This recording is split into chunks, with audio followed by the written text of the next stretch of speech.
Continuidade, né? Na última aula a gente chegou até a equação de Laplace e a gente vai continuar agora falando um pouquinho sobre o cálculo do potencial elétrico, né? Detalhar um pouquinho mais.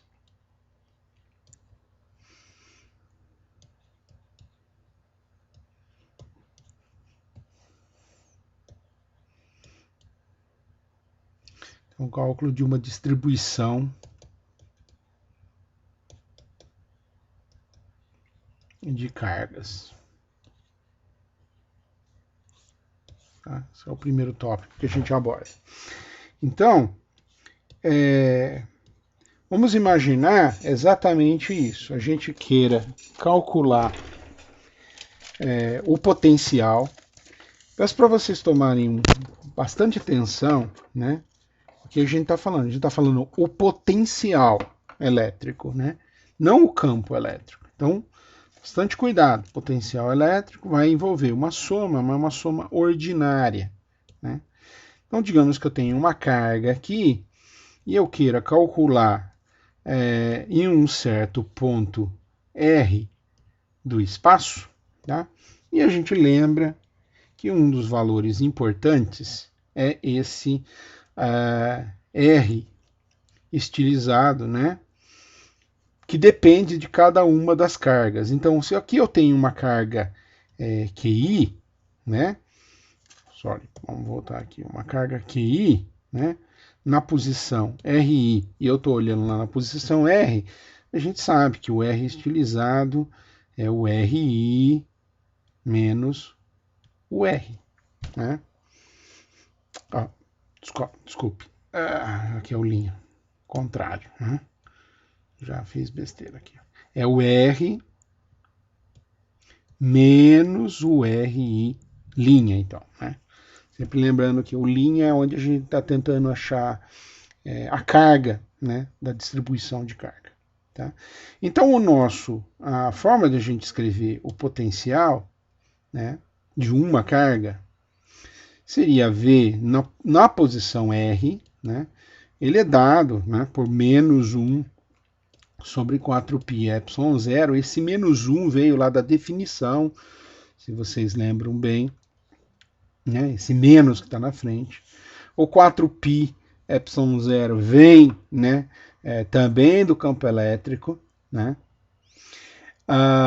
E a gente vai tomar o infinito, né, como a melhor posição de referência para o potencial, né, dessa carguinha, né, já vamos colocar QI aqui, e agora eu tenho que escrever, portanto eu vou integrar o campo elétrico, né, escalar dl, né. Então aqui embaixo, se lá em cima está o vetor, aqui embaixo está R menos R' ao cubo. Tá?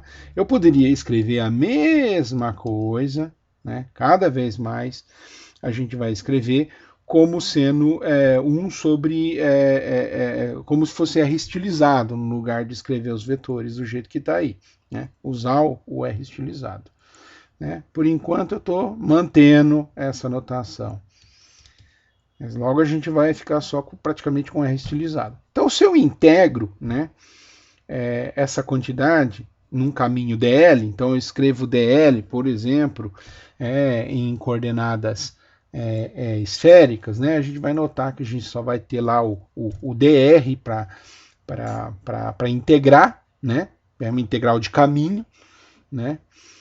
Por quê? Por causa que a gente só está ao longo de R estilizado, só tem campo ao longo de R estilizado. Então, o DL vai ter que ser um elemento ao longo de DR estilizado. Então, a hora que eu integro, né, eu tenho 1 sobre R2, integral, cai o menos 1, fica mais, né, e aqui vai dar Q sobre o R estilizado, né, que é o R menos o R', módulo, né. Percebe? Então, como eu fiz uma integral aqui de linha, um produto escalar, né, eu tenho o V como sendo uma quantidade escalar, óbvio que deveria ser, tá? Se na origem, né, o R' é igual a zero, fica aqui sobre R, tá? se a carga estivesse na origem, tá certo? Agora vamos supor o seguinte, né? Que eu coloque mais carguinhas aqui. Paft, paft, paft, um monte de carguinha, tá? Então eu vou ter o mesmo desenho, né, que está aí, para cada uma das carguinhas. Ou poderia ser para uma distribuição de carga contínua. Então, em algum momento, eu acharia lá um elemento de carga de Q. Tá certo? E também somaria, ou seja, integraria. Né? Então, para os sistemas discretos, né, a gente vai ter o R como sendo igual a 1 sobre o V de R, né? 1 sobre 4π epsilon 0, e uma somatória, portanto, né, de todas as carguinhas QI, né, aqui foi só para uma delas, de todas as carguinhas QI, I igual a 1 até todas as cargas N, dividido por essa quantidade que está aí embaixo, né, que é essa diferença, que obviamente é o R estilizado, para cada uma delas. Né? Ou seja, né, se isso daqui vale para carguinhas discretas, né, para cargas, para uma distribuição de carga qualquer, eu faço uma integral. Né? 1 sobre R estilizado. E aí o dq, né? O dq é o quê? A densidade, só que essa densidade depende de onde está. Pode ser que a densidade seja variável, como comentei na aula passada. Né? E vou integrar em devol, tá? Linha. Né? É só onde tem carga. Importante vocês prestarem atenção que eu estou colocando sempre esse tal de devol, né, no lugar de dv para o volume, exatamente para não haver nenhum tipo de confusão com o V de potencial elétrico. Tá certo? Muito bom.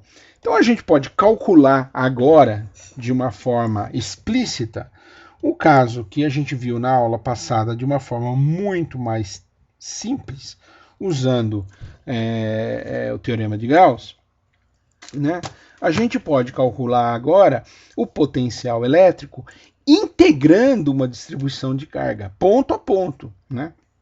Uma pequena quantidade de elemento de densidade de carga. E esse é o caso exatamente daquela esfera metálica, né, carregada, cujas cargas ficavam só lá na superfície, tá? Só tinha carga aqui na superfície, tá? Muito bom. Tem uma quantidade de carga lá, que eu acho que foi colocado o Q, né? Era o que estava em cima da superfície. E eu vou querer calcular em uma certa posição. Né? Vamos até apagar um pouquinho isso daqui, fazer um pouquinho maior. Eu quero calcular numa certa posição. Eu posso colocar essa posição em qualquer lugar, tá? Ó, X, Y e Z, o eixo Z. Eu posso colocar essa posição onde eu quero calcular em qualquer ponto de espaço, né? E rodar o meu eixo, né, Z, para coincidir com essa posição no espaço, porque daí fica muito mais fácil de a gente usar o nosso sistema de coordenadas para fazer a integração que a gente precisa. Isso é um truque bastante manjado, né? Se você precisa fazer integração. Né? Para que eu vou escolher um ponto, sei lá, aqui, por exemplo? Né? Não faz sentido eu escolher aqui e já ter um ângulo para depois fazer a integração. Então é muito mais conveniente eu colocar ele, por exemplo, em cima do eixo Z. Com isso, por exemplo, eu localizo, né? Vou fazer em vermelho, eu localizo um elemento de carga na superfície, né, que está aqui, ó. Então está lá numa pequena areazinha, dA, né, lá na superfície. E esse elemento, né, tá, obviamente, se está na superfície, está a uma distância r do centro da esfera, né? Óbvio. E, obviamente, isso daqui essa distância é o módulo do R'. Ou seja, Esse vetorzinho em vermelho que eu acabei de desenhar, ele é o nosso R', é o cara que acha a carga, né? O ponto que eu quero encontrar é aquela história lá, é o ponto R, é o ponto em azul, né? Então eu vou desenhar esse vetor em azul, nosso vetor R, ele nada mais é do que o Z, né? Z que multiplica Z chapéu. Esse é o nosso R, né? Nesse caso. E o que importa para a gente é essa distância aqui, R estilizado. Esse vetorzinho é que é o vetor importante. Se a gente lembrar de coordenadas esféricas, o ângulo entre o Z e um R, né, que eu estou tomando aí, a partir do centro, em coordenadas esféricas, ele é o ângulo θ, né? Então eu vou chamar esse cara de θ, mas eu vou chamar ele de θ' porque é o cara que eu uso para achar o vetor R', né? Já que o vetor R está fixo no espaço aí. R' é o cara que muda, né? Achando todos os elementozinhos na superfície que está aí, né? Muito bom. Então, vamos agora escrever quanto seria o V lá no ponto R, né? Ou seja, o V no Z, lá no ponto Z, né? Isso daqui, pela definição, 1 sobre 4πε0, integral da densidade de cargas vezes o volume, no caso, vezes a superfície. Então, eu vou dizer que é o sigma, densidade de cargas na superfície, vezes o elemento de área da superfície que eu peguei. Aquela areazinha ali eu vou chamar de dA, tá? E isso daqui é sobre o R estilizado que está escrito ali. O módulo do R estilizado. Percebe? A vantagem é que, apesar de a gente estar localizando com vetores, para o potencial não interessa o vetor, é uma quantidade escalar, né? A gente já integrou, lembra-se?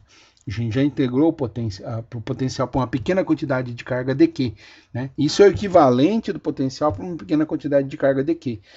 Se eu integrar em toda a superfície, que é o que eu estou representando aqui, em toda a superfície, com essa integral, aí eu vou encontrar o potencial V, que é o que eu procuro. Para fazer isso, a gente tem que lembrar, tem que conseguir escrever quem é o R estilizado. R estilizado é fácil, né? A gente pode escrever o R estilizado ao quadrado, ele é o quê? Ele nada mais é do que a definição, né, do R estilizado, R menos R', né? Se eu fizer com um produto escalar com ele mesmo, né, me dá o R estilizado, né, ao quadrado, né? Então tá aqui. E eu sei fazer esse produto escalar, né? É facinho, né? É R ao quadrado mais R' ao quadrado menos, né, 2 vezes RR', cosseno do ângulo entre esses dois vetores. Mas o ângulo entre os dois vetores é exatamente o θ'. Bom, isso que está escrito aqui nada mais é do que a lei dos cossenos, né? Então, a gente pode escrever, portanto, que o nosso R estilizado ao quadrado vai ser o quê? Quem que é o R ao quadrado? Né? O R ao quadrado sempre será Rão, né? Ao quadrado, né? É o raio, sempre ao quadrado. Quem será o R', desculpe, ao quadrado? Quem será o R ao quadrado? O R ao quadrado será o Z, né? Vamos inverter aqui para ficar fácil de visualizar. Então aqui será o Z quadrado, desculpe, o R ao quadrado, e o R' ao quadrado sempre será o Rão, né? É o raio ao quadrado. E aqui menos 2, portanto, substitui ZR cosseno de θ'. Tá certo? Com isso, agora a gente está apto a pensar em escrever a integral novamente, né? Isso daqui é 1 sobre 4πε0. O sigma sai para fora, porque eu estou dizendo que é uma distribuição de cargas constante na superfície. Eu vou de 0 até π, né? Isso daqui é na variável θ, né? E na variável φ, né? Eu vou de 0 a 2π, né? Aqui dá r ao quadrado, né? O elemento de área é r ao quadrado seno de θ, desculpe, seno de θ', né? Seno de θ', de θ', de φ', tá certo?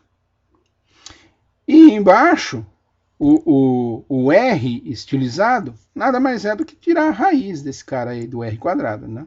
Então dá essa quantidade.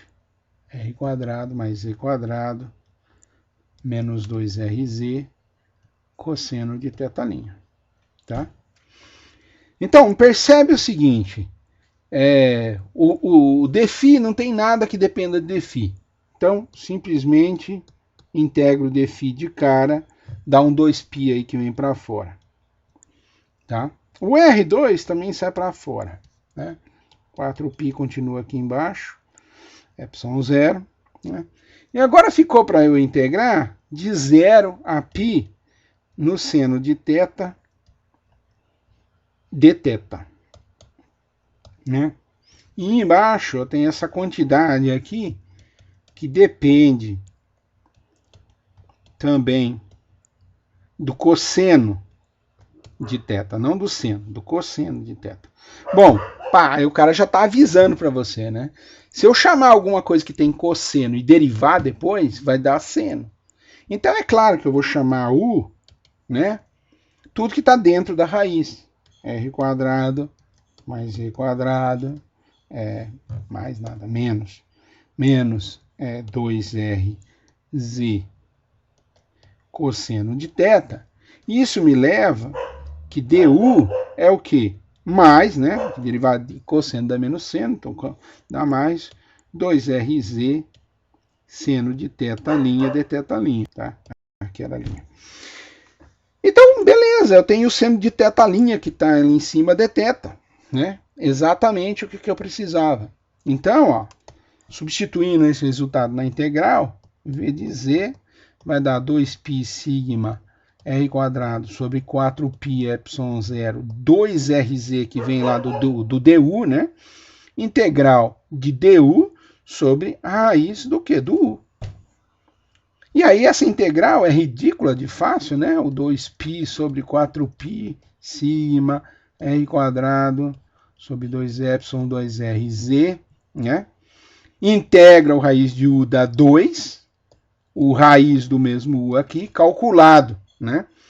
Só que eu vou colocar nos limites, vou substituir de volta, né? Quem é o u em termos de θ, né?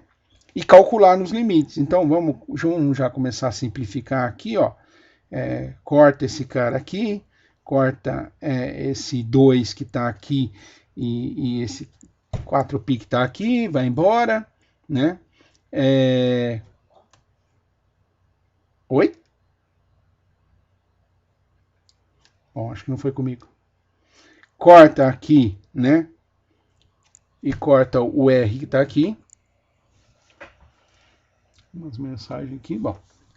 E aí a gente já pode, então, escrever o V de Z como sigma R, que é o que sobrou, né?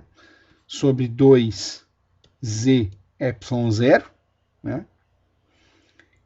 E aqui, ó, vai ficar o raiz, R quadrado mais Z quadrado, menos 2RZ cosseno de θ'.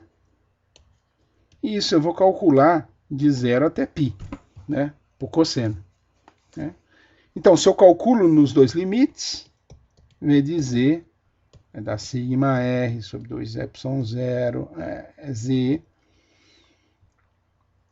E aqui vai dar essa raiz aqui, ó. R quadrado mais Z quadrado mais 2RZ. E aqui menos R quadrado mais Z quadrado menos 2RZ, né? É o limite em π, cosseno de π dá menos 1, fica mais, e o outro cosseno de 0 dá 1, então continua o menos ali, tá certo? Com isso, o nosso V de Z vai ficar sigma R sobre 2εz, e obviamente a gente vê que esse cara, essas raízes são os produtos notáveis, né? Então isso daqui é raiz de R mais Z, né? ao quadrado, acho que vocês conseguem perceber, menos a raiz de R menos Z ao quadrado. Né? Cuidado para sair tirando a raiz de cara, né? Porque, eu tenho um quadrado, então eu vou tirar a raiz de cara. Toma um certo cuidado, né? Então a gente tem que notar o seguinte, ó. Para fora, né, da esfera, o Z ele é maior do que R, né? E para dentro da esfera, o Z ele é menor do que R, tá? Então, para a gente não ter problema na hora de tirar aquelas raízes, não gerar nenhum tipo de problema, né, no resultado, olha só, fora, né? Fora da esfera, o Z é maior do que R. Então, ó, R sigma sobre 2ε0z, né? Eu posso simplesmente, né, considerar, ó, eu tô com um R maior, né? E eu preciso, né? Como eu estou tirando a raiz, eu tenho um número, eu estou tirando a raiz de um número que é necessariamente positivo, né? Então, o número que ficar lá dentro tem que ser um número positivo. O número que vier da raiz tem que ser um número positivo. Então, tudo bem. R mais Z dá um número positivo, continua sendo um número positivo. R mais Z, então. Só que aqui o outro é R menos Z. Percebe? Se eu tirar a raiz para cancelar lá o quadrado, né, e ficar com R menos Z, vai dar um número negativo, certo? Se eu colocar assim, ó, aqui, ó, R menos Z, percebe? Vai dar um número negativo isso daí, porque o Z é maior do que o R.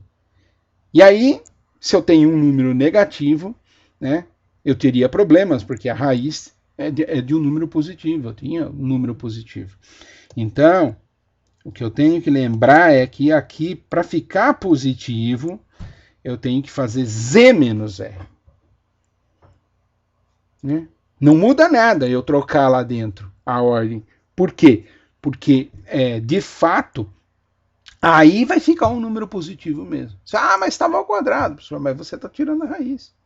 Né? Você já está assumindo só esse número. Percebe que você faz isso, você teria um problema no seu resultado. Só que agora, com esse resultado do jeito que está aqui, a gente tem que cancela o Z, e o R dá 2R, cancela um 2 embaixo, mas multiplica com R, vai dar R quadrado, sigma sobre 2εz. Tá?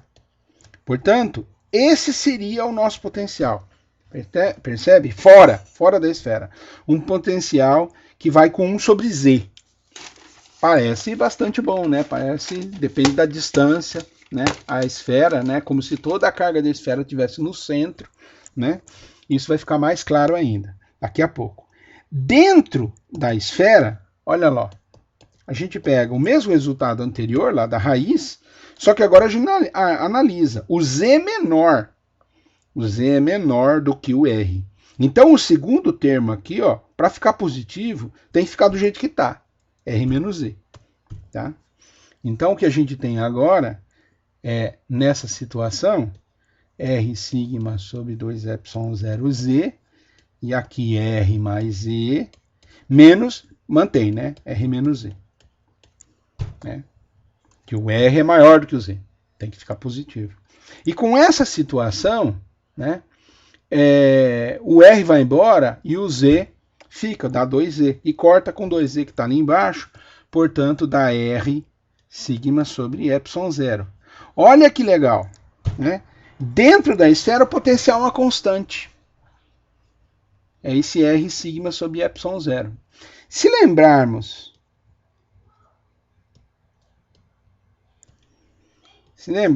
que a densidade na superfície é o quê? É a carga, né, dividido pela área de uma superfície, no caso, superfície esférica, 4πr2, e a gente substitui sigma lá, nos dois resultados, a gente tem que fora vai dar V de Z igual a 1 sobre 4πε0, a carga, sobre Z. Ou seja, 1 sobre Z do potencial, como se toda a carga estivesse num ponto. A gente obteve esse resultado também na aula passada de uma forma muito mais rápida, né, usando Gauss. Né? Mas primeiro a gente tinha que integrar, primeiro a gente tinha que aplicar o teorema de Gauss, achar o campo elétrico. Achando o campo elétrico, a gente tinha que fazer a integral de linha do campo elétrico. A gente integrou elemento a elemento. Aqui é um pouco mais complicado, um pouco mais longo, mas, de certa forma, também fácil de você encontrar. No outro caso, ó, deu Q sobre R, tá vendo? Que era aquele valor constante, ó.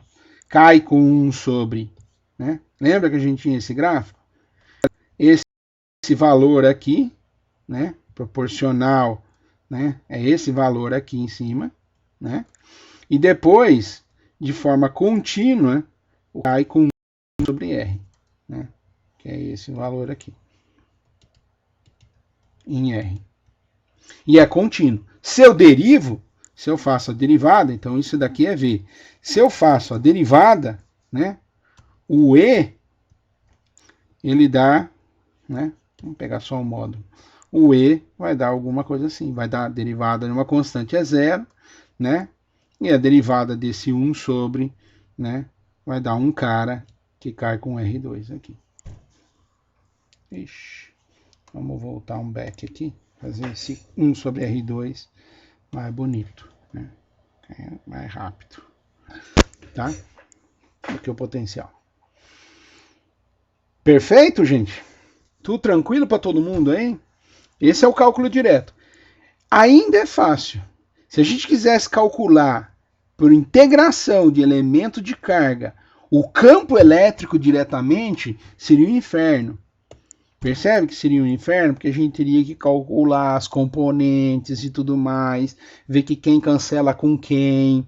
A gente vai ter oportunidade de fazer isso em outros campos, magnetização, lá para frente no curso. Mas percebe que já é um inferno. Fazer integral de superfície aqui, né, ou que fosse de volume, piorou. Com vetores, ixi, aí você chora. Aí a coisa fede mesmo, né? É ruim. Aqui ainda é uma integral banal, tá? Parece um pouquinho longa, mas na verdade é bem banal essa integração, tá? É óbvio que se eu tivesse que resolver esse exercício, eu resolvo primeiro por Gauss, né? A gente viu na aula passada, ridiculamente mais simples. Tudo claro para todo mundo? Alguém com alguma dúvida? Ok. Se não temos, tudo de boa. Então tá ótimo. Então vamos continuar aqui, ó. Vamos olhar para as condições de contorno, né, em eletrostática. Então a gente vai estar falando dos campos, né? Como que se comporta o campo em uma superfície. Condições de contorno em uma fronteira, né? Em uma superfície. Em superfície. A gente já vai ver já. Então, para ilustrar isso, eu acho que o caso que o livro apresenta é extremamente bom para a gente perceber o que está acontecendo. E a gente vai usar para frente esse tipo de argumento e vão ter problemas também que usam a mesma ideia. Imagine o seguinte. Imagina que a gente vai fazer um capacitor de placas planas, né? Num deles, né, uma superfície metálica, eu coloquei uma quantidade de carga Q positiva, ou seja, eu tenho uma densidade de carga por, né, carga por unidade de área sigma mais, né, mais sigma. E na outra eu tenho cargas negativas, né? Tenho elétrons lá. Então eu tenho menos Q, mesma quantidade de carga, igual, né? Então, vamos colocar aqui, eu coloquei mais Q, aqui eu coloquei menos Q. Então eu tenho uma densidade menos sigma, tá? E eu vou dizer o seguinte, que essa daqui é a região 1, essa daqui é a região 2 e essa daqui é a região 3i, tá? E eu quero calcular os campos, né? Olha só. Então vamos colocar o seguinte, a superfície positiva vai ficar vermelha, tá? vai ficar vermelha. Eu vou dizer que isso daqui está ao longo do eixo Y, tá? A densidade de carga, né? Está no plano XZ, YZ, o Z está saindo para fora aqui da tela, né? E o Y está lá para cima, né? De tal maneira que a gente sabe como que é o campo elétrico. O campo elétrico é um campo constante aqui, ó, né? A gente calculou isso lá na aula passada, né? Campo elétrico por tudo aqui é o mesmo campo. Se a gente considerar placas planas infinitas, suficientemente grande, estou longe das bordas, né? Para usar a nossa aproximação. Então o E aqui, né? Da distribuição de carga positiva, né? Sigma aqui, mais, ele é dado como sendo o módulo dele menos, né? Porque está apontando na direção X, eu vou escolher a direção Y, a direção X positiva para lá, então tá menos, né? O módulo a gente sabe que é sigma sobre 2ε0, e por que eu coloquei o menos aqui? Porque do lado de cá ele está apontando na direção negativa do X. Do lado de cá, ele está na direção positiva, né? Vamos colocar ele mais para cá para ficar mais fácil de visualizar. Vamos lá.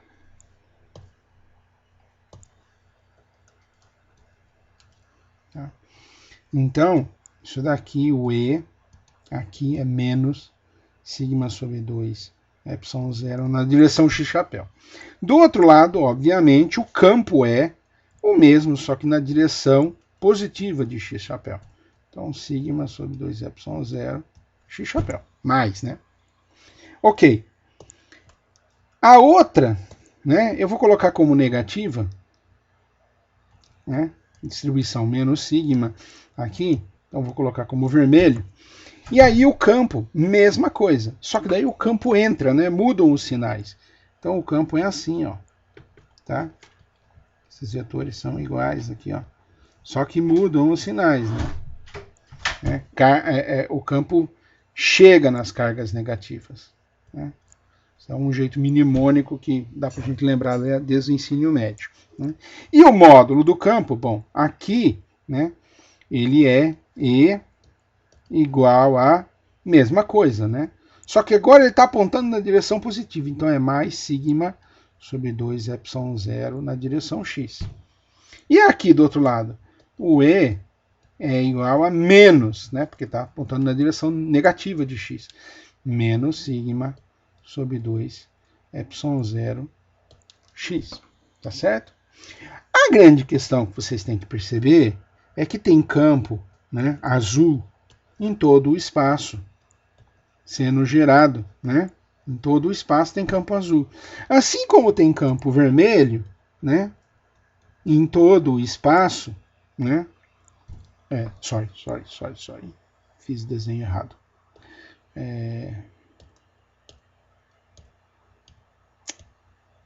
Campo vermelho também em todo o espaço. Cadê o campo vermelho em todo o espaço? Tá? Pela superposição, né?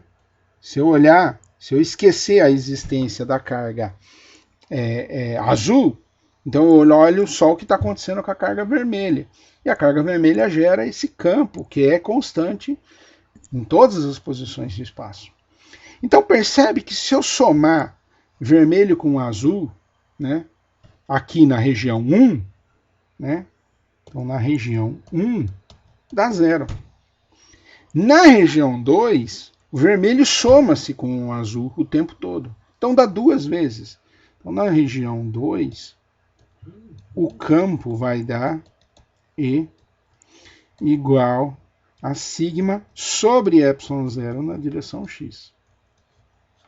E, obviamente, na região 3, também dá 0. Tá certo? Cancela. Então, eu tenho, na verdade, um campo que é 0, né? Ele é dessa forma aqui, né? Com esse valor, 0 e 0. Nosso capacitor de placas planas. né? E o mais interessante é um campo que é perpendicular à superfície. Tá? Então, o E perpendicular à superfície. E a gente nota, né, que existe uma descontinuidade do campo quando eu passo por uma superfície, sempre de sigma sobre epsilon zero. Essa é sempre a descontinuidade. Ó, pega na região 1, E igual a zero. Região 2, E igual a sigma sobre 2 epsilon zero. Região 3, eu tenho E igual a zero. Tá? Se eu faço E1 menos o E na segunda, né? Na 1 e na 2, isso daqui vai dar menos sigma sobre epsilon zero, né? Porque é 0 menos sigma sobre epsilon zero. Se eu faço o E na 2 menos o E na 1, bom, daí dá sigma sobre epsilon zero, só mudei o sinal. Se eu faço o E na 3 menos o E na 2, né? Como é 0 menos o sigma, vai dar menos sigma sobre epsilon zero. Se eu fizer na 2 menos o na 3, aí tudo bem, vai dar mais sigma sobre epsilon zero. Percebe? Se eu passo de um lado para o outro de uma superfície, eu tenho essa descontinuidade. É claro que não me interessa passar para o outro lado, eu já pulei uma superfície, daí não adianta, não é isso. Eu quero olhar o que acontece quando eu vou de um lado para o outro lado de uma mesma superfície. O que acontece? E mais, por que eu estou dizendo isso? Porque é uma superfície, né? Uma superfície com densidade de carga. Tá? Isso é importante.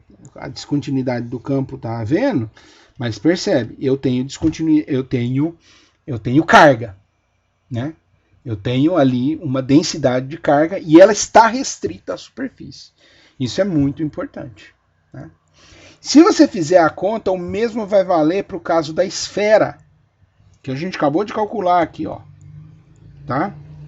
Ó, de um lado, o campo elétrico em azul aqui é 0 até R, chegou na superfície, puf, teve uma descontinuidade. Tem um campo lá que não é 0. Tá? A gente vai conseguir mostrar que sempre por unidade de área essa descontinuidade vai ser igual a sigma sobre epsilon zero. Tá? Sempre. E isso vai ser um resultado fundamental. Por favor.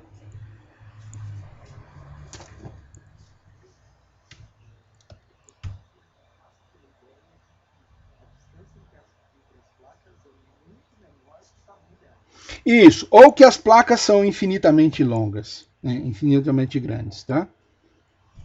Então vamos fazer assim, ó. Vamos fazer assim, ó. Zoom gigantesco aqui. Tchum, tchum, tchum, tchum. E tchum, tchum, tchum, tchum. Pronto. Tá? Mas, ó, vai valer o tempo todo esse tipo de argumento quando a gente considerar regiões infinitesimais. Independente do problema, independente do formato da sua superfície. Tem carga? De um lado para o outro, a descontinuidade vai ser sempre sigma sobre epsilon zero. Porque aqui a gente está tratando da condição de fronteira. O que acontece numa superfície? Né? O que acontece de um lado e do outro lado da superfície. Né? Isso é importante. Se tiver carga, se tiver densidade de carga na superfície. Se não tiver densidade de carga na superfície, ou se tiver um contínuo de carga, aí tudo bem. Aí é outra história. Mas se tiver densidade de carga na superfície, opa, aí a gente vai ter descontinuidade, né, do campo, né, elétrico. Né? Em qual tipo deles? Né? Vamos ver agora, com mais detalhes. Vamos fazer o seguinte. Vamos escolher, então, uma superfície pequena e vamos aplicar a lei de Gauss nela. Está aqui a minha superfície, né? E eu vou aplicar agora Gauss nela. Né? Tem o lado 1 e o lado 2 da superfície E eu estou fazendo aqui, ó, uma bolachinha de Gauss. Tá? Super gostosa. Bolachinha gaussiana. Entendeu? Do lado de cá, a gente tem uma normal. Do lado de cá, uma normal, né? E essa espessura aqui, ó, eu vou dizer que é epsilon, tá? Vou dizer que é epsilon. É claro que tem uma certa área A aqui, né? Essa área aqui é A, essa área aqui é A, e essa área em torno da bolachinha não importa, tá? Essa área que faz o círculo da bolachinha não importa, tá? E vamos considerar esse daqui o lado 1 antes e o lado 2, tá? E aí eu vou dizer o seguinte, eu vou considerar que eu tenho um campo elétrico aqui, ó, E perpendicular à superfície do lado 1. Eu vou dizer que do outro lado eu tenho também um outro E perpendicular, esse é o E2. É o E que está do outro lado, tá? Eu não sei ainda para onde aponta esses E's aqui, né? Não interessa. Mas eu vou dizer o seguinte, eu vou considerar isso daqui como sentido positivo. Vou escolher esse sentido como sentido positivo. Poderia escolher qualquer um deles, não interessa. Né? E vou aplicar a lei de Gauss nessa superfície da bolachinha aí, que a gente desenhou aí, S, tá? Nossa bolachinha tem que ser fechada, é a bolachinha completa, né? Fechada. E vou calcular o campo elétrico escalar dA. Né?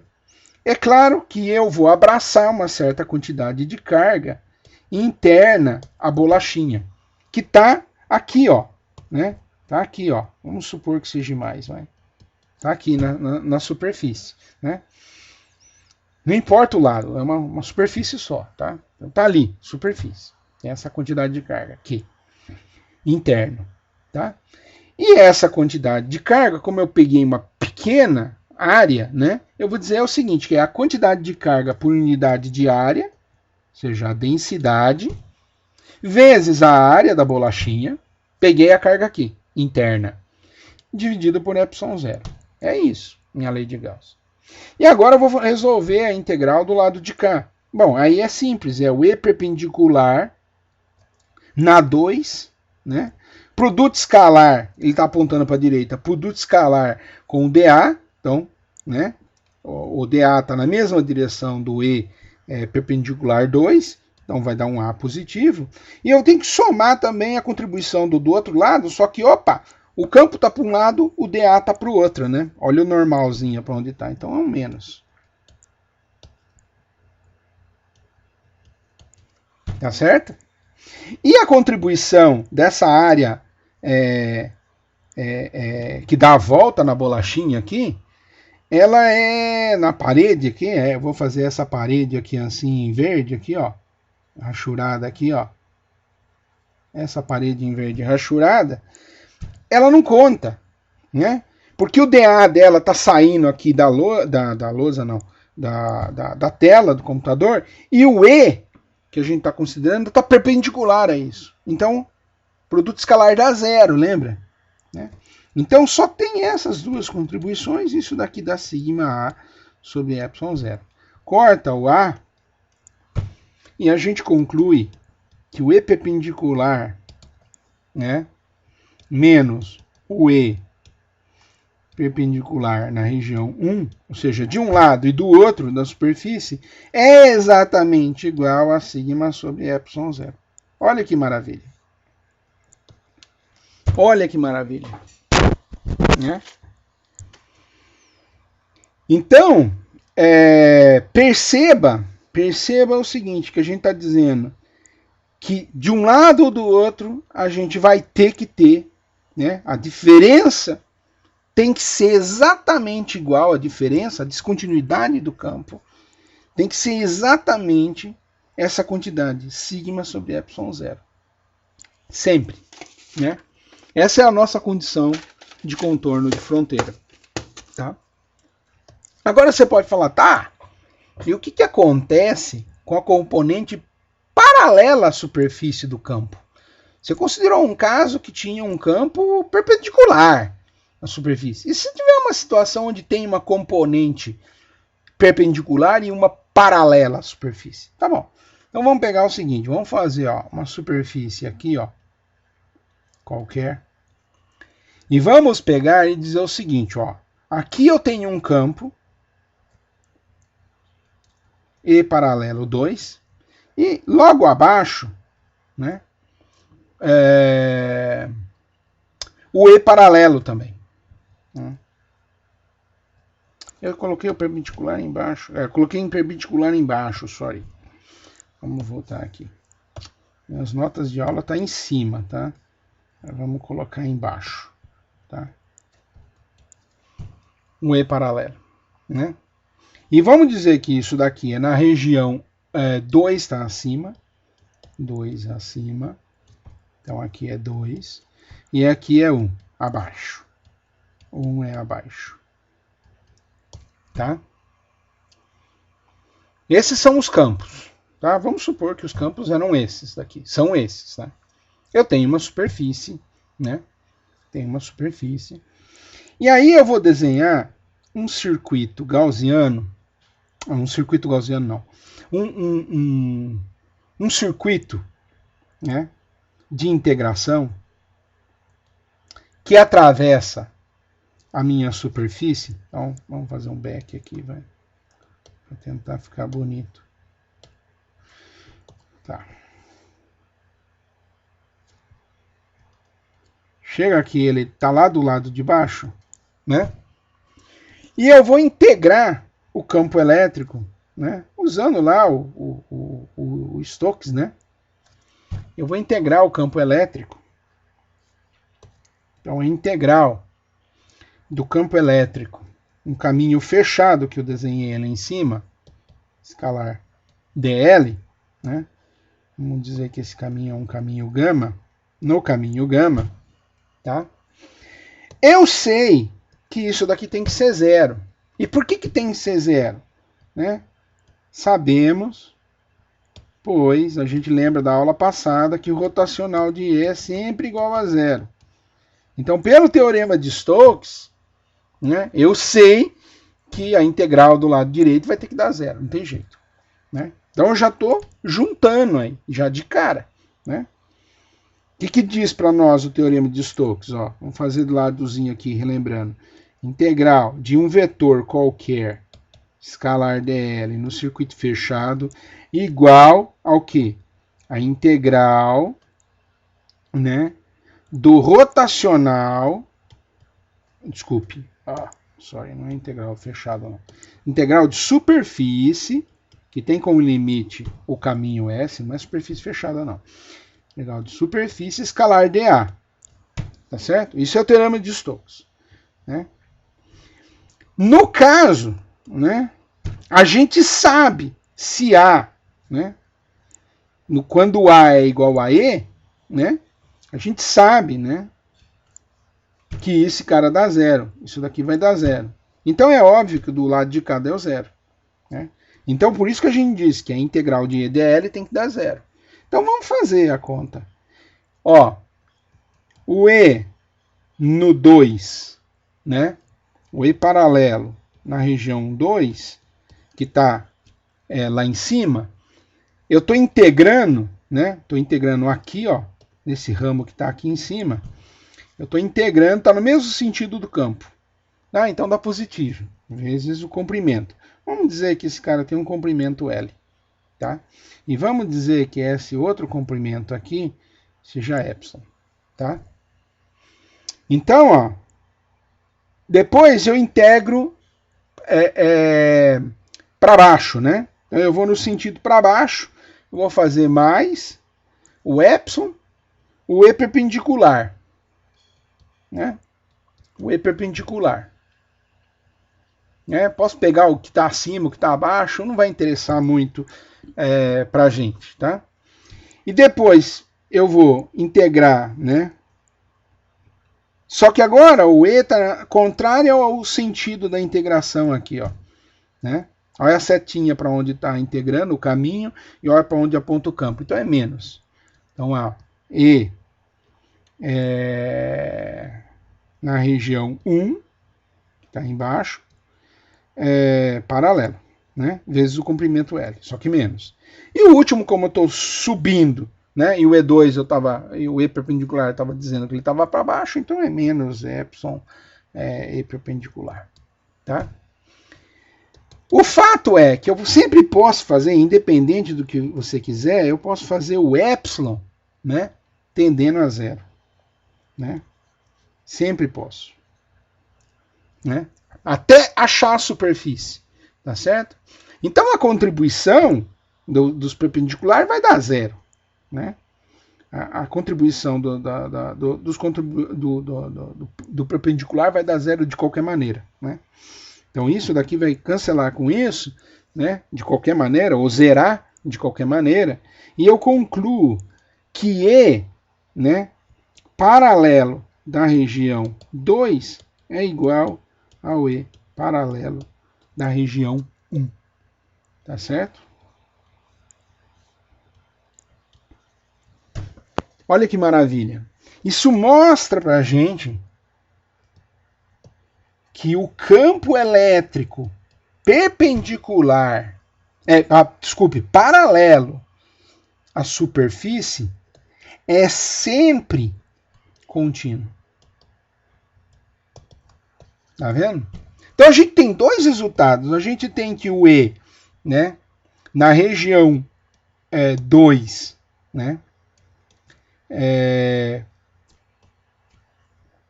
menos o E na região 1, ele é igual ao quê?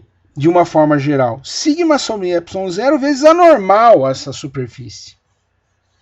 Por quê? Porque eu posso colocar o seguinte, ó, aqui está a superfície, tá? Eu posso ter o campo E lá, eu tenho a normal aqui, tá certo?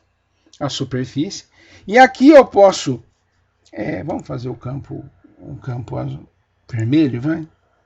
O campo vermelho aqui, ó. Né? E eu posso sempre pegar a componente E perpendicular e a E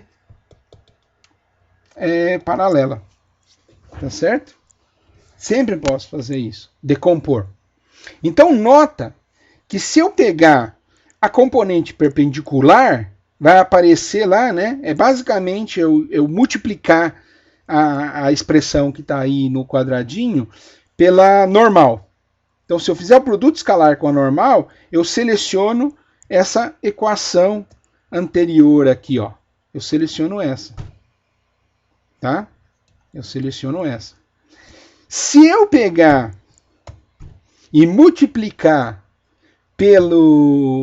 por um versor que seja paralelo à superfície, vamos chamar de T, de tangente, né, à superfície, o produto escalar vai zerar esse último termo aqui, né, normal com tangente dá zero, porque faz 90 graus, e lá eu vou selecionar, no outro caso, as componentes paralelas à superfície.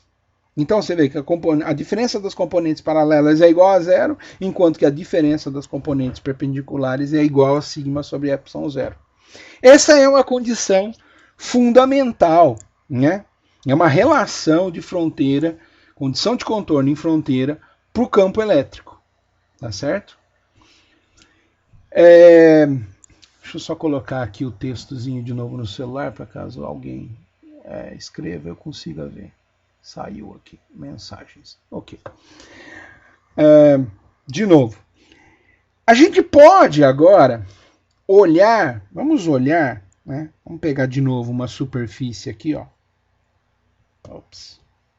Vamos pegar uma superfície que tem uma quantidade de carga, né, nela. Tá? E vamos tentar integrar desde um ponto até um outro ponto, né? Ponto A até um ponto B, vai. Ponto A até um ponto B. Vou fazer uma integração de linha. Isso daí vai definir para mim o potencial na região 2 menos o potencial na região 1. Né? Vamos lá, aqui, ó, região 2, né? Região 1 né? Então eu estou indo do ponto A até o ponto B, então é região 2, está no ponto B, o ponto B está na região 2, menos o ponto na região 1, tá certo? Vou fazer essa integração, e essa integração, para dar essa diferença, pela definição, é calcular a integral de linha do campo elétrico dl, tá certo? Menos, né? Pela nossa definição que a gente fez, né? Percebe que anteriormente a gente fez a integral no circuito fechado, por isso que a gente encontrou a condição para a componente paralela à superfície. Agora a gente não está fazendo a integração de caminho fechado, a gente está fazendo a integração num caminho qualquer do ponto A até o ponto B, né? Então eu sei que eu vou achar o potencial, né? Pela definição, é o potencial no ponto B, vamos colocar aqui, ó, no ponto B, que está na região 2, obviamente, e o potencial no ponto A, que está na região 1, dado por aquela integração, por aquela definição. Agora vamos fazer o seguinte, ó, mas façamos o gama tender a zero. Ou seja, gama tender a zero portanto, B igual a A. Né? Porque um ponto acaba caindo em cima do outro. Mas eu ainda fico de um lado e do outro, percebe? Eu estou tentando ir para o limite, mas ainda estou dizendo que entre um lado e do outro, né? Se eu andar epsilon para cima, eu estou no lado 1. Desculpe, no lado 2. Se eu andar epsilon para baixo, eu estou no lado 1. Ou seja, epsilon igual a zero é a superfície, né? Ou seja, o epsilon é o nosso comprimento de caminho ali em torno da superfície. Tá? Então, se eu faço o gama ser igual a zero, é óbvio que a integral de E escalar dl para gama tendendo a zero, isso daqui dá zero. Portanto, o que eu chego à conclusão é que VB, ou seja, V na região 2, não preciso nem colocar o B, né, porque o B ficou igual a A, mas simplesmente se eu estou de um lado da superfície ou do outro, é a mesma coisa. É a mesma coisa, V1. Ou seja, isso mostra para mim que o potencial elétrico, este é sempre contínuo. Então, o potencial elétrico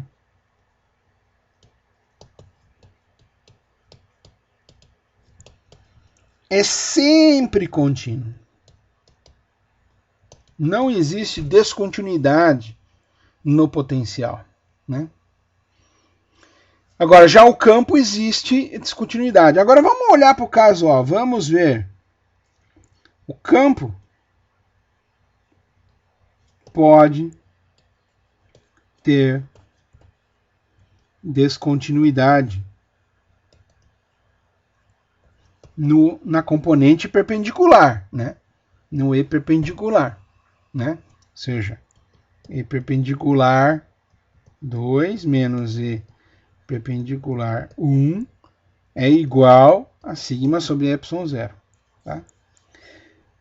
Quando isso não é descontínuo? Se sigma é igual a zero, portanto, o E perpendicular 2 é igual ao E perpendicular 1. Olha que legal, aí não é descontínuo, né? C. E esse era o caso daquela densidade de carga que não era superficial, que era distribuída no volume. Então tinha a carga do início até o fim da nossa esfera. Não uma densidade de carga só na superfície, né? Tinha a carga em tudo, no volume inteiro. Então, quando você tem uma distribuição de carga e não uma densidade de carga isolada na superfície, aí você não tem descontinuidade no campo elétrico. Você pode lembrar, a gente fez o cálculo, né? Lembra que dava esfera homogeneamente carregada, que homogêneo, né? aqui dentro, né? Lembra como que dava o campo elétrico? Era um campo que crescia e depois continuamente caía com 1 sobre R. 1 sobre R2, né? 1 sobre distância. Esse é o campo elétrico. Né? E é claro que eu estou falando, por exemplo, do campo elétrico perpendicular, né? À superfície, se você quiser. Então você vai ver que na superfície ele é contínuo. Campo elétrico logo adentro e logo afora, nesse caso é contínuo. Já no caso onde tem carga só na superfície,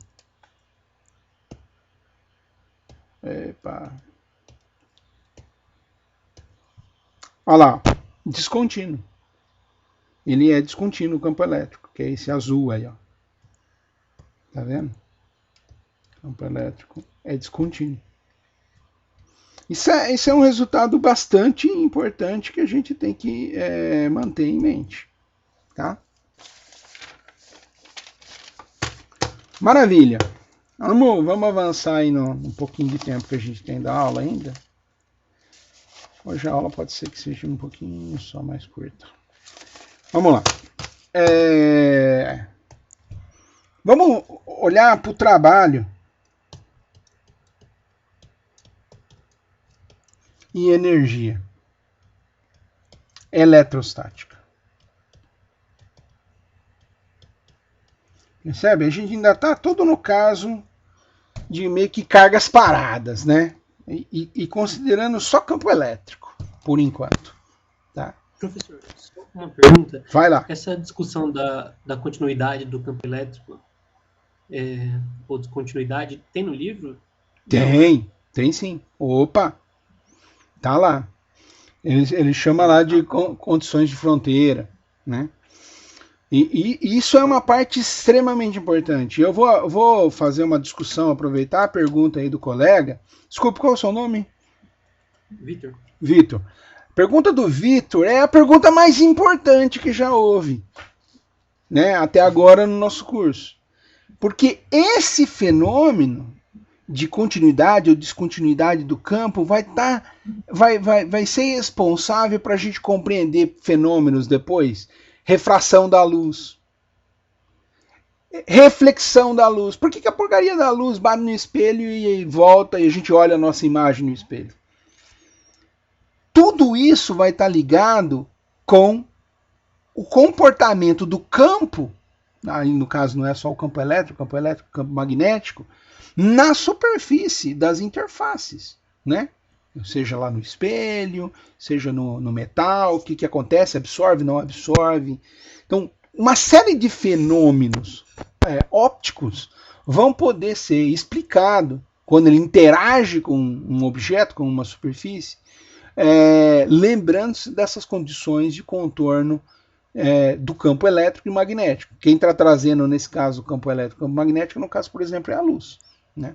Então, é extremamente relevante para depois a gente entender problemas de refração da luz, reflexão da luz, né?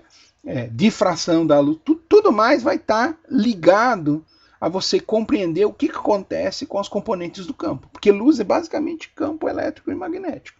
Né? Então, esse ponto, não despreze. É um ponto extremamente importante, extremamente bem importante para a gente tentar entender conceitos que daqui a pouco vão vir.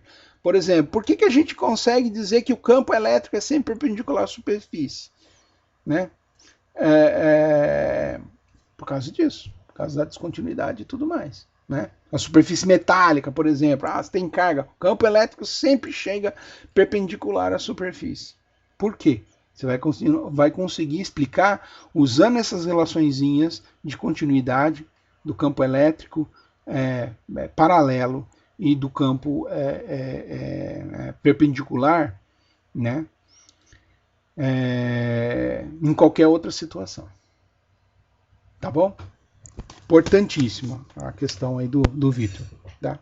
Tem lá no livro, se aprofunde em leia com muito cuidado. A tendência é a gente olhar para as conteiras e falar, esse conceito aí parece que não é muito importante. Ridiculamente importante. E vai importar na hora da gente resolver problemas, tá? Ou explicar coisas. Muito bem. Vamos olhar para o trabalho da energia eletromagnética e vamos começar pelo princípio mesmo, né? Dizendo o seguinte, ó, se eu tenho aqui uma certa distribuição de cargas aqui, né, eu quero eventualmente mover uma carga aqui, tá? Eu quero mover uma carga aqui do ponto, né, que ela está, né, ponto A, né? Então achou a carga aqui lá, um vetor A. Quero levar ela até o ponto B, né? Até o ponto B, essa carga aqui, tá? Então eu vou ter que fazer uma força, né? Vamos supor que o campo elétrico esteja aqui e eu vou ter que levar lá. Então, de alguma maneira, eu vou ter que fazer uma força, nesse caso da minha representação, neste caso, contrária ao campo elétrico, né? O meu F, né, é igual a menos QE, tá? Nesse caso. Eu tenho que levar a carga de um lado para o outro. Então, o trabalho será definido por força dL, né, ATB, tá? E nesse caso, então, a gente está dizendo que é menos que escalar dL, né? Claro, a gente acabou de definir a nossa força. Isso daqui é válido sempre, né? Mecânica. Né? Trabalho é a integral da força, né? De linha, né? Um certo caminho. Muito bom, tá aí representada a nossa integração de A até B, né?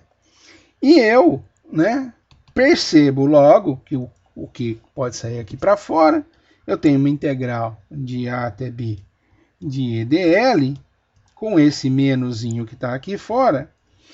E isso nada mais é que, se eu isolar o Q aqui e pegar e olhar para o resto, é nada mais, nada menos que a definição, né, do potencial em B menos o potencial em A. Por quê? Porque a integral de menos EDL é o potencial no ponto.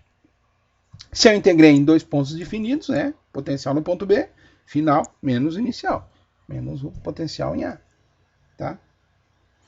Portanto, eu vou ter que VB menos VA é igual ao trabalho dividido pela carga. Ou seja, a definição, né? Por isso que é bom a gente definir com menos aquela o nosso potencial. Por quê? Porque daí fica fácil de ver.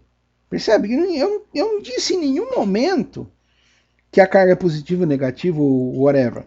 Eu estou dizendo simplesmente, ó, que a diferença de potencial entre B e A é um trabalho dividido pela carga. Ou seja, é aquilo que a gente disse, o potencial, né, é uma tensão elétrica, que está relacionada com a diferença de potencial, energia potencial por unidade de carga. A gente vai simplesmente chamar de potencial elétrico. Né? E se eu colocar, né, se eu trazer do infinito,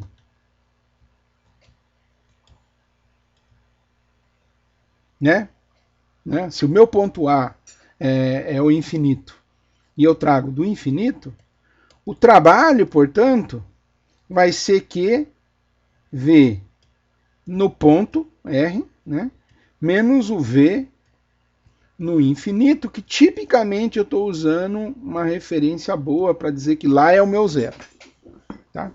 Ou seja, fazer um trabalho sobre uma carga nada mais é, né, nada mais é do que pegar a carga e multiplicar pelo valor do potencial naquele ponto até onde você trouxe essa carga, né? Para onde você moveu essa carga. Né? Então, o trabalho basicamente é essa quantidade. Então, vamos olhar para uma distribuição de cargas. Vamos verificar para uma distribuição de cargas. Vamos fazer o seguinte, eu vou trazer uma carga, né, e outra, e uma terceira, sei lá. Então eu vou trazer a Q1, né, até essa posição, tá? E essa posição de Q1 é o vetor R1, né? Eu vou trazer, poderia, né, você pode dizer, é o R1', tá bom, no seu sistema de referencial que está aqui, ó. Seu sisteminha de referencial está aqui. Então vamos desenhar esse R1 bonitinho aqui, ó. Estou trazendo ele aqui, ó. Shaft. Tá. Esse daqui eu trouxe por algum caminho, né? Sei lá, do infinito, passei pela origem e cheguei aqui. Esse daqui é o R1. Linha. Tá? Trouxe Q1 lá. Eu vou fazer a mesma coisa para o Q2 e vou trazer a mesma coisa para o Q3. Né? Então é óbvio que que Q2 está em R2'. Tá certo? Então o importante de perceber é que a distância entre R1 e R2 é esse R12, né? Lembra que a gente faz estilizado como sendo a diferença entre dois vetores. Então é R2 menos R1', tá? R12, né? Mesma coisa aqui, ó, tá certo? R13. E mesma coisa aqui. R2, sei lá, R2, 3. Tá? São as distâncias entre cada um desses vetores. E aí eu vou falar o seguinte, tá bom, qual é o trabalho para trazer a carga 2? O trabalho para trazer a carga 1, eu não fiz, né? Eu não fiz. Porque de alguma forma ela veio, não tinha campo, não tinha nada, ela chegou lá.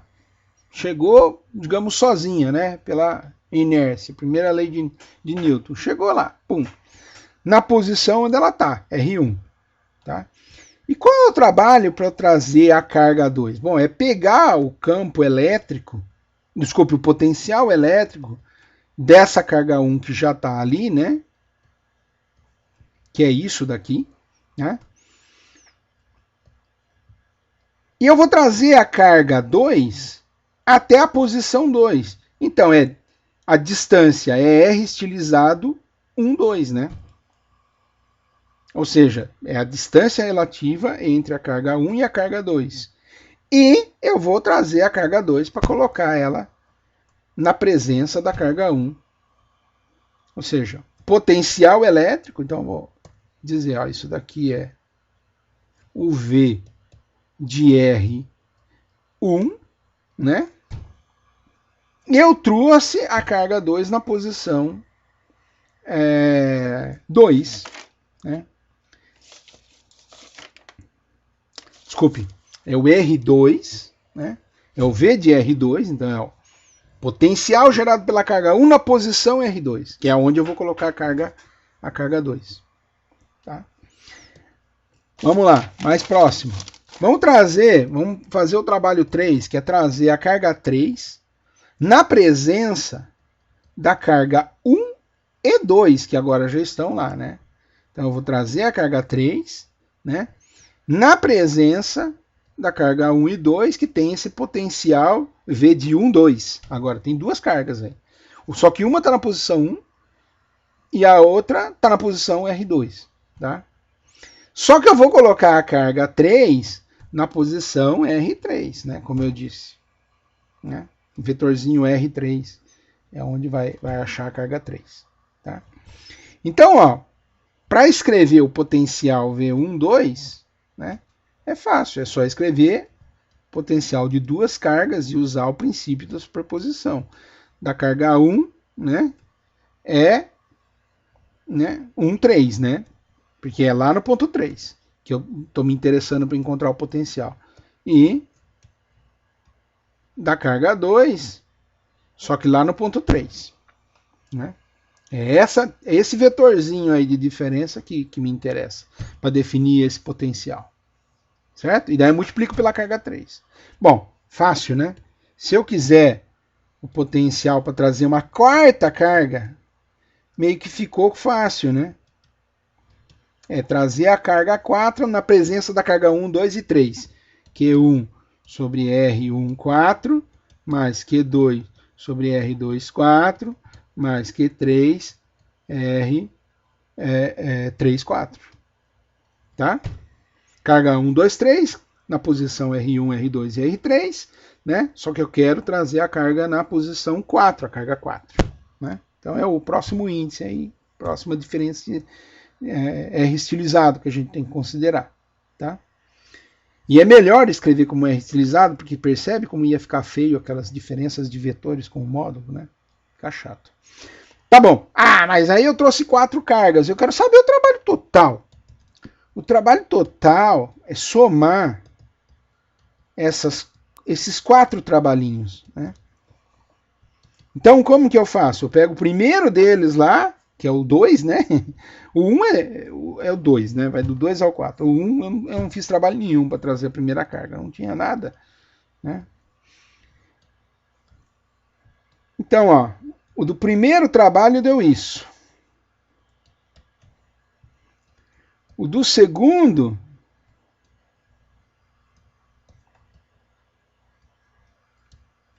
né? Do terceiro e do quarto, e agora já estou juntando todos e colocando na ordem, né?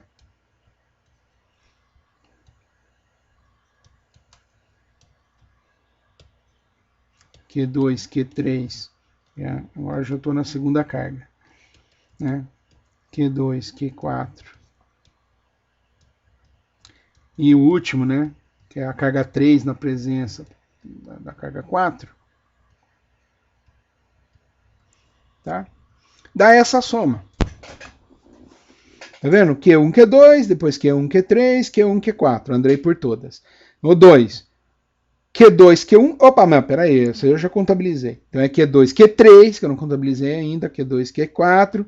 E acabou. Aí a próxima, Q3. Q3, Q1. Ah, mas Q3, Q1 eu já contabilizei lá em cima. Aí Q3, Q4. É o único que eu não tinha contabilizado ainda. Percebe? Então, quanto que é o trabalho total para N cargas? É a somatória de igual a 1 até N. E eu vou somar em J maior do que I.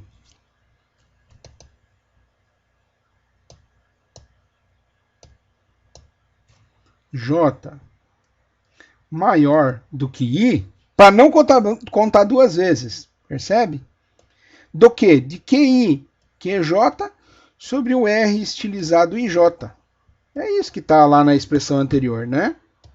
Essa soma que está escrita aqui, ó, na última linha, no quadradinho agora, é exatamente o que está escrito aqui, de forma bem compacta. Tá? Com o J maior do que I, para não contabilizar duas vezes. E agora, eu posso contabilizar duas vezes a soma e dividir por 2, né? E dividir por 2. Daí dá na mesma. Né? Se eu somar duas vezes a mesma coisa, só que dividir por 2, dá na mesma. Então eu vou dividir por 2 aqui, ó. E vou somar até o final duas vezes. Com o cuidado de J ser diferente de I. Isso eu não posso fazer, porque eu não posso ter a carga 1 com a carga 1, certo? A carga 1 já estava lá. Ela só pode interagir com a carga 2, com a carga 3, com as próximas cargas. Com a carga N. Tá? De QI, QJ sobre R estilizado IJ. Tudo certo para todo mundo até agora? Né? Essa roubada que eu fiz aqui não foi uma roubada, foi simplesmente uma coisa bem inteligente. Então eu posso escrever o que eu acabei de escrever agora de uma seguinte forma. O 1 sobre 2 que eu tinha usado, né?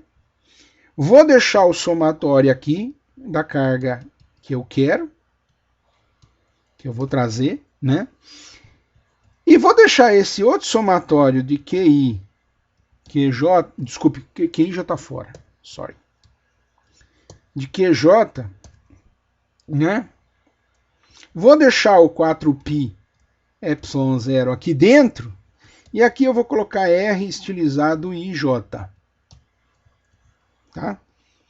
Então, o que está escrito em cima e o que está escrito embaixo, J igual a 1 até N, J diferente de I. Tá? O que está escrito na linha de cima e na linha de baixo é a mesma coisa. Eu só reorganizei a coisa. Por que eu fiz isso? Porque daí a gente consegue notar que isso daqui é o quê? 1/2 de somatória de QI vezes o quê? O que está aqui no parênteses? Ó? O que está aqui no parênteses? O V do RI. Ou seja, eu vou trazer a iésima carga, né, na presença de um potencial das outras cargas que já estavam lá. Então, V, mas na posição R é onde eu vou colocar a carga I. Né? Então, por isso que QI. Tá? E aí, por isso que o V de RI. Então, percebe agora que o meu trabalho, né, vai ser 1/2 da carga vezes o potencial. Você pode falar, mas espera aí, e se eu tiver uma distribuição contínua de carga? É transformar a carga em decarga. O resto é igual. Então, ó, o W seria 1 sobre 2, a integral seria uma soma, a soma seria uma integral agora. Tá? Do que? A carga vai ser a densidade de carga, que tá lá, né? E eu vou trazer isso na presença da diferença de potencial que existir aí, né? Devol no volume.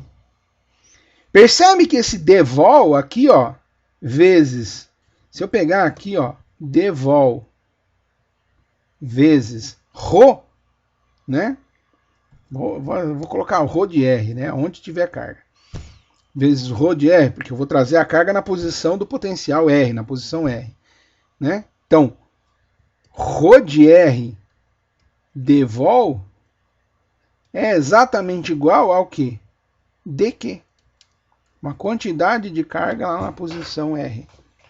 dq de R. Tá? E vetorial, claro. Vetorial aqui, ó. Posição. Tá vendo? Esse resultado que a gente acabou de escrever aqui é para encontrar o trabalho, né, de uma certa densidade de carga, né, que está, obviamente, na presença de um certo potencial. Agora, usar densidade de carga e usar potencial pode não ser tão bacana. A gente pode dar lugar, né? Podemos manipular a equação para substituir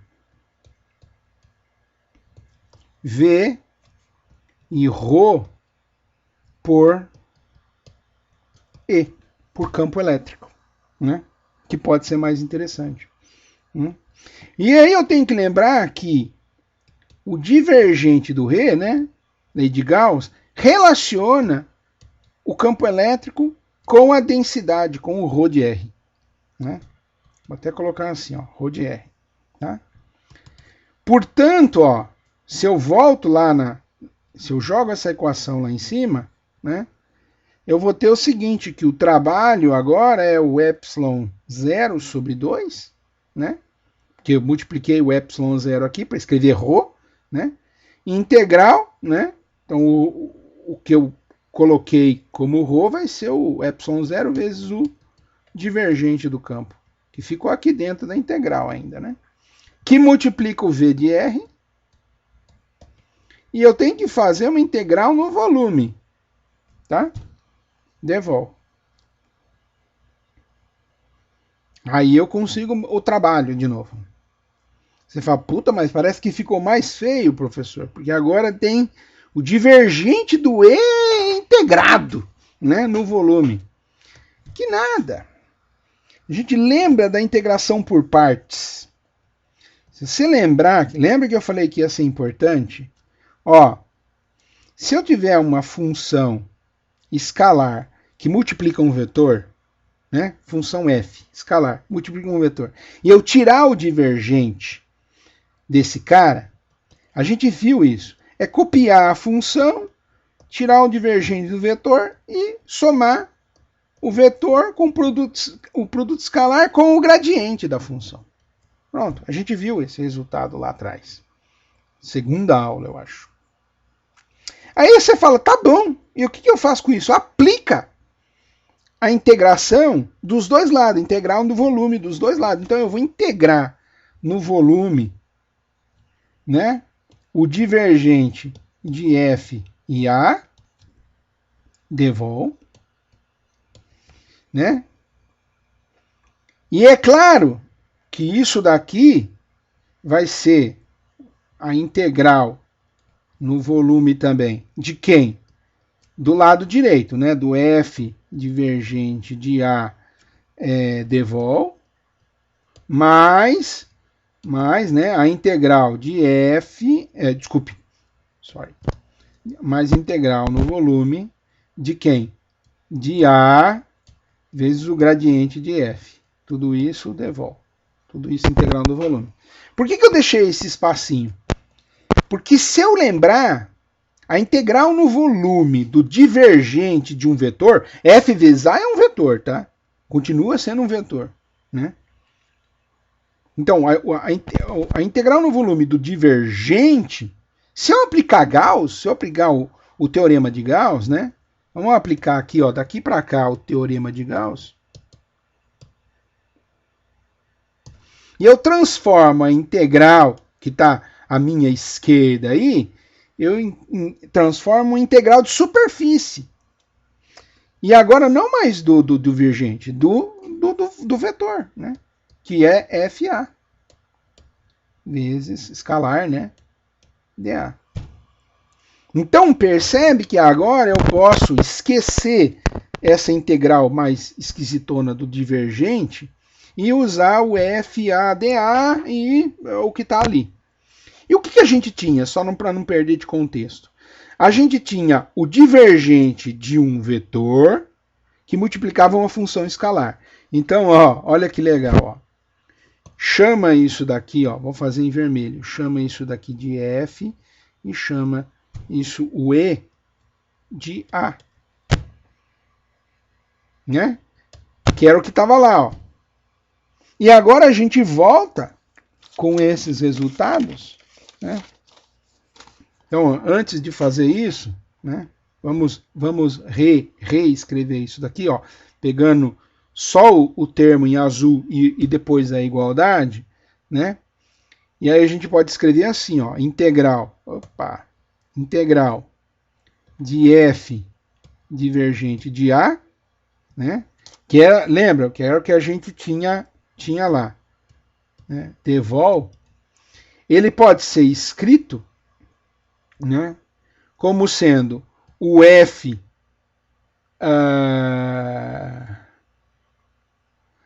vamos fazer na ordem de volume primeiro, vai.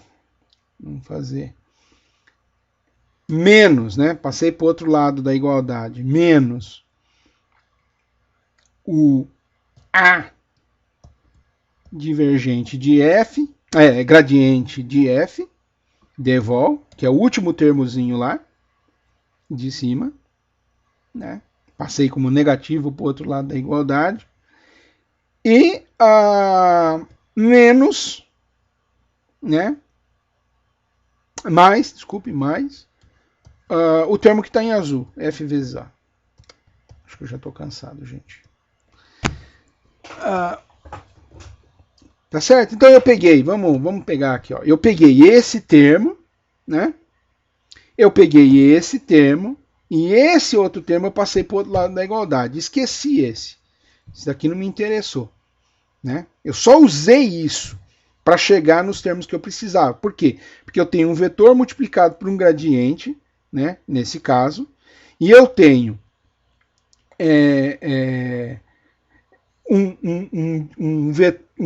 divergente multiplicado pela função escalar, que era exatamente o que eu precisava, né? Lá no caso. Então, ó, se, né, o A foi igual a E e o F for o V, né? For igual a V, né? Vamos colocar matematicamente. O F é igual a V, né? Então, o que a gente escreveu aí é exatamente o que a gente estava fazendo lá anteriormente, né? Que anteriormente a gente estava tentando achar o trabalho, e o trabalho era o V, olha aqui, ó, o V vezes o divergente do E. Vezes o divergente do E. Então, é o que está escrito aqui, o F vezes o divergente do A, né? Então, ó, o lado sublinhado em amarelo aí, ó, vai dar exatamente o que a gente tinha, que era o trabalho, escrito daquele jeito feio. Isso daqui é epsilon sobre 2, né? E o resto é essas integrações aí, né? Integral no volume do E. Bom, antes, né? A gente tem que lembrar o seguinte, que gradiente do V, né? Lembra aqui, ó, gradiente do F, ó. Gradiente do F é gradiente de V. Mas quem que é gradiente de V? É menos E. Tá? Então vai dar, ó, escalar, né, gradiente de V. Menos aqui, tá vendo? Menos gradiente de V. É o E. Tá certo? Devolve. E a outra é a integral de superfície. O V, o E, escalar dA. Esse a gente não tem escapatória. Tá? Portanto, ó, o nosso trabalho vai ficar epsilon 0 sobre 2, né? O gradiente do V é menos E, como a gente viu. Então a gente vai ter E quadrado devol, se você substituir o gradiente. Então o gradiente é menos E, com menos E vai dar mais E quadrado, integral no volume.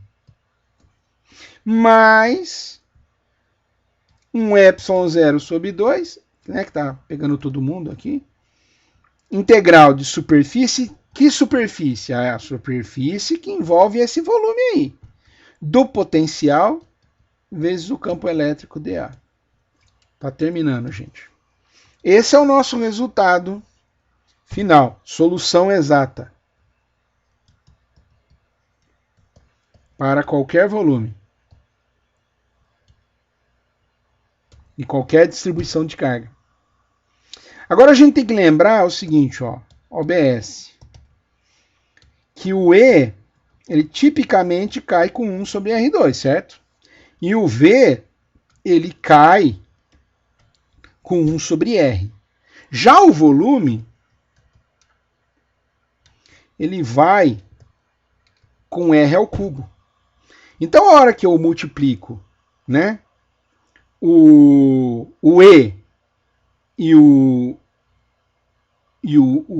V na última integração, vai dar um R3 embaixo. Só que ele está multiplicando por um dA, que vai ao quadrado. Então percebe que ele cai com 1 sobre R. O último termo vai com 1 sobre R. No caso do meu R ser muito grande, de eu estar lá longe, particularmente se ele estiver muito longe das cargas, né, da onde está a distribuição de carga, para um R muito maior do que o R', né, que é a região das cargas, né, a minha integral, né, de volume vai contribuir. Mas a integral de superfície vai ficar pequena, porque eu estou longe. O R é muito maior do que o R', né? Então eu vou ter 1 sobre R, né, na última integral, na integral de superfície, como resultado, 1 sobre R. Então a contribuição ele vai contribuir bem pouco, né? Então a tendência é eu ter só isso contribuindo, né? E quadrado devol, né? A outra possibilidade de eu lembrar, né, é que se eu for para o espaço todo,